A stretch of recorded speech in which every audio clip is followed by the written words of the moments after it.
पण हा कायदा आल्यानंतर सुद्धा त्याचा धाक अशा पद्धतीनं भोंदूगिरी करणाऱ्या व्यक्तींवरती नसावा हे दुर्दैव आहे. मला वाटतं कायदा करण्याची मागणी करणाऱ्या लोकांचं अपयश नाहीये, ते कायद्याची अंमलबजावणी करण्याची जबाबदारी असणाऱ्या शासन यंत्रणेचं अपयश आहे. आपलं शोषण होतंय किंवा आपला कोणतरी वापर करतोय ही गोष्ट समजत नाही. मला म्हणायचं की ह्या पद्धतीने करत असताना बाई त्याला सरेंडर होते. ह्याला कारण बाईचं समाजातलं, कुटुंबातलं, नातेवाईकांमधलं अस्तित्व, बाबाच्या आहारी बायका जातात तेव्हा पूर्णपणे त्यांच्या स्वइच्छेने जातात असं म्हणण्याला आधार नाही. खरं अंधश्रद्धा निर्मूलन समिती जेव्हा बुवाबाबांच्या विरोधामध्ये बोलते त्यावेळेस तिला हिंदू विरोधी ठरवलं जातं.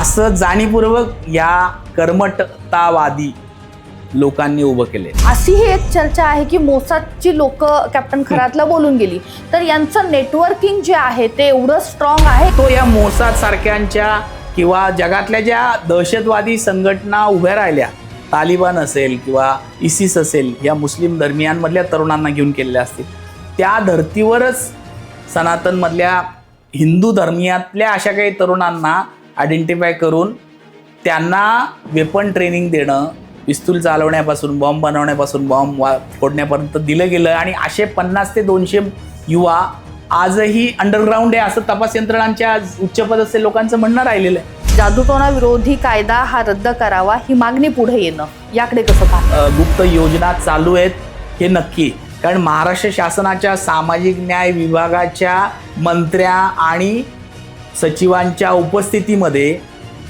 अशा पद्धतीच्या हिंदुत्ववादी, कट्टरतावादी संघटनांच्या आणि स्वतःला तथाकथित संतांचे वारस आणि कीर्तनकार म्हणून घेणाऱ्या संघटनांच्या लोकांची बैठक मंत्रालयामध्ये 24 मार्चला प्रस्तावित होती अशी माहिती आम्हाला पण मिळाली.